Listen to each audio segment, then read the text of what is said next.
All right, so there's many of you that have already found that special someone, and those of you that are single and are totally happy, right? So you're totally at one with whatever your relationship looks like.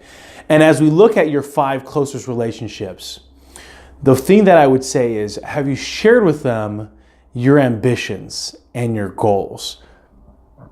Sometimes I find with those closest relationships, sometimes we hide things from those individuals. Does your significant other know that you have desires to be entrepreneurial? That the reason why you want to save as much as you do is because you want to open up your own business and you want to have some seed money in order to do that. And I find that for most people, they almost hold those as secrets. They're afraid to let that out because they're afraid what that person might respond to as. And if you look at those 5 closest relationships, these should be the people that are 100% supporters of you. They are in it for the long haul. They see you having the ability to accomplish anything. And even failure, in the face of failure, doesn't mean that you yourself, you are a failure. And I know it'll feel that way if you were to fail at any pursuits, but it doesn't mean that you are. And so you want to be able to go out to these individuals and let them know, hey, this is what I'm looking to accomplish. This is what I'm looking to do. I want to get your advice. I want to get your thoughts on it.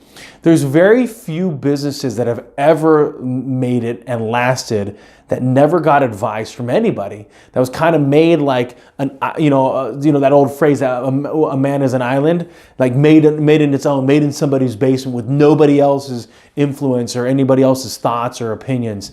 There's very few businesses, if any, that have existed. And so they might have, had one cycle, but they didn't make it through a generation. And as you think about your pursuits, your ambitions, what are they? And you might not necessarily have it all buttoned up. You might not necessarily know, like, okay, so honey, I want to be entrepreneurial. I don't know what I want to do business-wise. I don't know what it's going to look like. I know that when it comes to saving money, I want to have as much as possible so I can do my own thing. And hopefully her response or his response is, yeah, you totally can do whatever you want. And I'm totally in support of you. Let's cut coupons. Let's do whatever we can. Let's sell the old couch that we have. Let's sell that old junker, that old beater that we're not driving around. Let's do whatever we can to have as much seed money as possible. And sometimes doing something is better than not moving forward. You might decide to buy a franchise and a local dry cleaner and realize quickly, I hate dry cleaning, but I love owning my own restaurant. Boom. Now all of a sudden you have direction, but you wouldn't have known the idea of the restaurant if you didn't first go and do something that you didn't like, you didn't enjoy. Because failure doesn't necessarily mean that you completely failed, you didn't make money in it. Failure could be that you tried something, not tried, but you did something and it didn't work out. It's totally fine. You could have made money at being the dry cleaner, but you're just like, yeah, let's just shut this thing down. Let me just sell back and let's move on to another thing.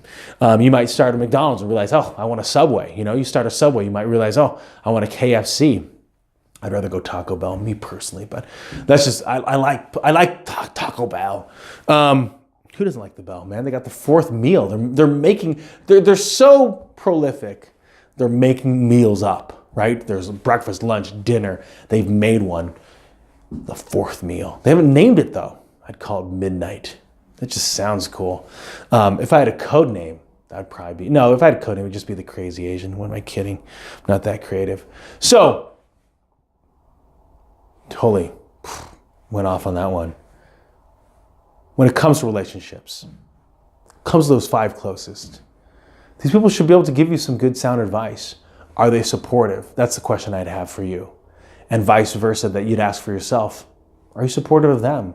Are you believers in them as human beings? Are you believers in them to accomplish great things? Them, not the results. The results are going to come, but them personally. Sherm's out.